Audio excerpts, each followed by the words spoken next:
Bullion market all time high రికార్డులు బద్దలు కొట్టేసింది. జీఎస్టీతో కలిపి 24 క్యారెట్ల గ్రాము ధర 16,300 రూపాయలు దాటిపోయింది.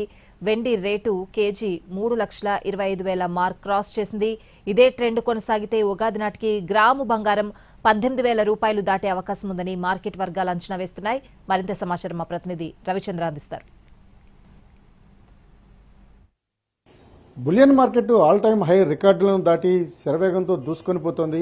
ప్రస్తుతం 16,300 రూపాయల దగ్గర గ్రాము ధరను అమ్ముతున్నారు. జీఎస్టీతో కలుపుకుని ఈ రేటు అమ్ముతగాలు సాగిస్తున్నట్టుగా నిర్వాహకులు చెప్తున్నారు. ప్రస్తుతం మన దగ్గర షాపు ఓనర్ రామ్మోహన్ ఉన్నారు. సార్, ఈ పసిడి పరుగులను ఏ విధంగా చూడాల్సి ఉంటుంది? ఎలా ఉంది కస్టమర్స్ రియాక్షన్స్? ఎలా ఉంది కస్టమర్ ఫీడ్బ్యాక్? అంటే భయపడుతున్నారు. 2 days భయపడి 3వ రోజు ఆటోమేటిక్ బయింగ్ వస్తుంది.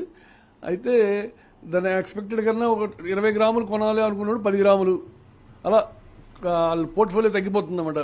వాల్యూమ్ వైజ్ తగ్గిపోతుంది. అంటే క్యాష్ ఆల్రెడీ ₹1,00,000 లక్షే ఉంటుంది కానీ ఎక్కువ పెరగదు కదా. దానివల్ల వాల్యూమ్ తగ్గుతుంది. మీకేమనిపిస్తుంది? అంటే గతంలో ఎన్నడూ లేదు ఇంత ఈ స్థాయిలో బంగారం ధర. ఎలా అనిపిస్తుంది? ఇది ఇంకా పెరుగుతుందనే ఉందండి. ఇంకా అప్ ట్రెండ్ ఉంది.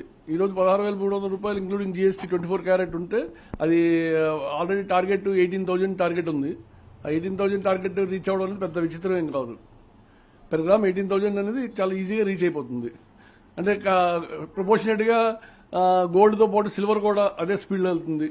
ఈ రోజు 3,25,000 ఉంది, 26,000 ఉంది.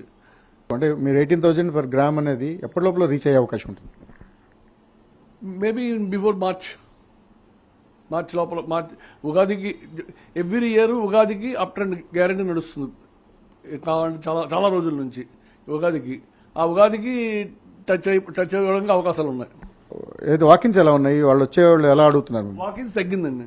వాకిన్స్ తగ్గి అంటే ప్రపోర్షనేట్ గా నియర్లీ 50% వాకింగ్స్ తగ్గాయి. ఆ మిగతా 50% లో డీల్ సెట్ అవ్వడం అనేది 25% అవుతుంది. అంటే తగ్గినా వచ్చిన వాడికి వాళ్ళు అనుకున్న ఒక ఐటమ్ అనుకుని వస్తారు. ఆ ఐటమ్ వచ్చేసరికి ఇక్కడ బడ్జెట్ మారిపోతుంది. అది ఎఫర్ట్ చేయగలిగితే కొంచెం తక్కువ వెయిట్లో ఎఫర్ట్ చేయగలిగితే వెళ్తుంది. లేదంటే ఎఫర్ట్ చేయలేక డ్రాప్ అయ్యే వాళ్ళు కూడా ఎక్కువగా కనిపిస్తున్నారు మాకు. అంటే మీరు దాదాపు 18,000 రూపాయల మార్క్ అనేది almost all time life time high కదా. దాన్ని ఎట్లా అనలైజ్ చేస్తారు? అది ఇది ఇంటర్నేషనల్ మార్కెట్. మనం అప్డేట్ చేయలేము. ఎందుకంటే ఇంటర్నేషనల్ అక్కడ ట్రంప్ ఏం చేస్తే ఇక్కడ మారిపోతుంది అంతా. అది వీ కాంట్ ఎక్స్పెక్ట్. అక్కడ ఏమైనా మారి ట్రంప్ తగ్గితే మనకు ప్రైస్ బ్యాక్ రివర్స్ రావచ్చేమో, కానీ ఏది ఎప్పట్లో దగ్గరలో వచ్చేటట్టు మాత్రం ఏం కనిపించడం లేదు. ధరల పెరుగుదల ఉన్నప్పుడు సహజంగా మార్కెట్ల మీద కొంత తగ్గుదల ఉంటుంది, సేల్స్ కూడా తగ్గుతుంది. అలాంటి ప్రభావం ఏమైనా ఉందండి? తగ్గిందండి. ఆల్రెడీ బిజినెస్ ఇస్ లెస్ అయింది కదా, బాగా తగ్గింది. గతంలో సపోజ్ ఆ రోజు 5 లక్షలు అమ్మామంటే ఇప్పుడు ఆ 5 లక్షలు అమ్మితే ఆటోమేటిక్ పెరిగిన రేట్ అంతా పడిపోయినట్టే కదా. 5,000 రూపాయలు గ్రాము ఉన్నప్పుడు 5 లక్షలు అమ్మి ఇప్పుడు 18,000 రూపాయలు గ్రాము అప్పుడు కూడా 5 లక్షలు అమ్మితే ఏమైంది? 25% పడిపోయింది మార్కెట్ బిజినెస్.